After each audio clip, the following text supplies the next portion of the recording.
I've been a mental health nurse for less than 6 months now, and it is baffling how misunderstood I've noticed the illness has been. And this can be quite dangerous because mental illness is something that is extremely serious, just as every other illness you can have, such as your physical illness like cancer. However, the way people treat it, due to the way it is being perceived in the society, people are quite ashamed to actually sometimes come out and seek the help and support they need. And there are further dangers that is associated to perceiving mental illness as that, which I'm going to get to later on. But firstly, how do you define mental illness? Typically, majority of people would say mental illness is when you're crazy, right? There is a level of truth to that. However, I would say mental illness is you perceiving the world or having your brain work in a way that doesn't allow you to perceive the world the same way as majority of the population perceives it. Why am I saying majority of the population? This is quite important because sometimes you might be perceiving the world in a way that is quite different, but the population or community you are living in don't see it as a problem.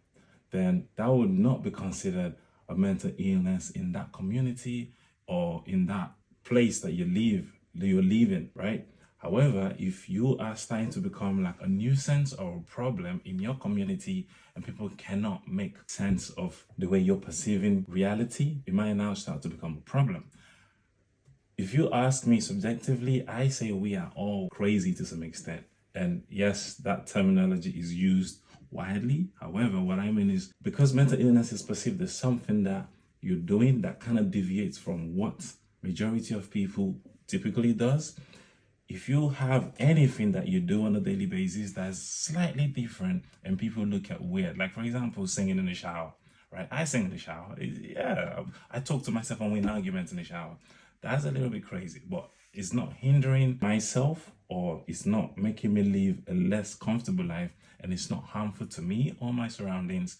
And that way, it is still considered socially acceptable. The moment it becomes a problem is when it is now starting to hinder the way I live, where it is becoming a danger, it is starting to stress me out, or it's starting to become a nuisance to other people or become a danger to other people in my community. Then it will become officially a mental health concern. And as a nurse, to help us treat mental health, we have categorized it into different categories: anxiety disorders, mood disorder, psychotic disorders. And all of these disorders are done in such a way that it allows us to be able to treat them, right? But for today's topic, I'm going to jump into the 3 most known mental health concerns. And this is like a subcategory of the 10 main categories that I was talking about earlier. So the first one I would like to talk about is the major depressive disorder, which is basically what we call depression. So to simplify depression, if you picture yourself having the worst time of your life, like maybe a bereavement where someone you love died, and obviously you're going to be in a very low mood. Eventually, over time, you get to a stage where you are able to come out of that bad mood. Now imagine never ever being able to come out of such mood because you just don't have the ability.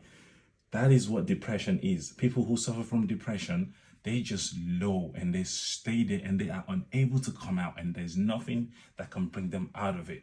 So you cannot perceive this as something that is not a serious case, right? And schizophrenia is also another form of mental illness. Schizophrenia is basically you perceiving the world in a way that other people can. You're hallucinating, which means you're seeing stuff that majority of the public cannot see, or you're hearing voices that no one else can hear. Mind you, I'm using the term majority of the public cannot see because at the end of the day, we don't really know if what you're hearing or seeing is real, because it's real to that person, right? But it's not real. It's not real to anyone else. So it is quite harsh or actually even inaccurate to say they're seeing things or hearing things that's not there, because to them it is there. Now imagine living your day and your life on a constant where you cannot help it. You constantly see these things, you constantly hear these voices, and you have to continue your life on a daily basis. You're out there with your friends, everyone is hearing 2 voices. You know, your other 2 friends hearing each other, but you're hearing 5 voices because you have 2 friends talking and you have 3 other voices talking to you at the same time. You can only imagine how impactful that is going to be on your life on a day-to-day basis. And lastly, I will go on to bipolar. And bipolar is a disorder that it's like a huge mood swing. If you think about having a very high energy and suddenly a very low energy. However, it is a little bit more complicated than that, because bipolar is basically you having manic episodes where your energy is high, you're impulsive, making impulsive decisions, and you cannot sleep because of your energy, and that can impact your way of living. The reason why it can be quite dangerous for us to not understand how serious mental illness is because it stops people from seeking the help and support that they require. And that can be quite dangerous, because if you look at physical health concerns, for example, if you're having a persistent headache that won't go away for a few days, it's still there, you would have no issues whatsoever contacting your GP or your doctor and seeking some form of help. And even before that, you will probably take some paracetamol, aspirin, right?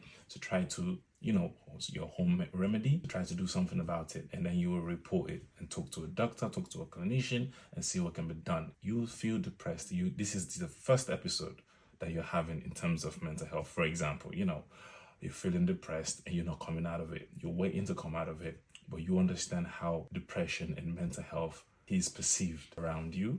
You suppress it, you don't seek help. If you are in a situation where you feel like you perceive mental health as a concern that is not really a thing because of you being maybe ashamed of it, you would not feel comfortable seeking the help you need. And especially for my culture, I'm African, so I came from a background where I don't even want to go into how we misunderstand mental illness completely. We don't even believe it's a thing. We don't believe it's a thing, right? But education has made me to understand that mental illness is a thing. You need to seek help if you feel like you're having some form of persistent side effects.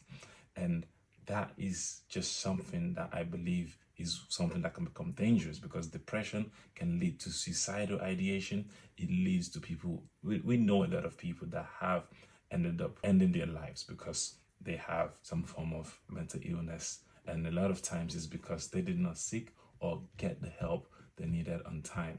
So please, people, if you have a friend or you have a family member that you think might need some kind of support, don't laugh at them. Don't approach it in a nonchalant way. It is serious. It needs attention. And yeah, seek the help you need. Speak to your GP. You will get referred.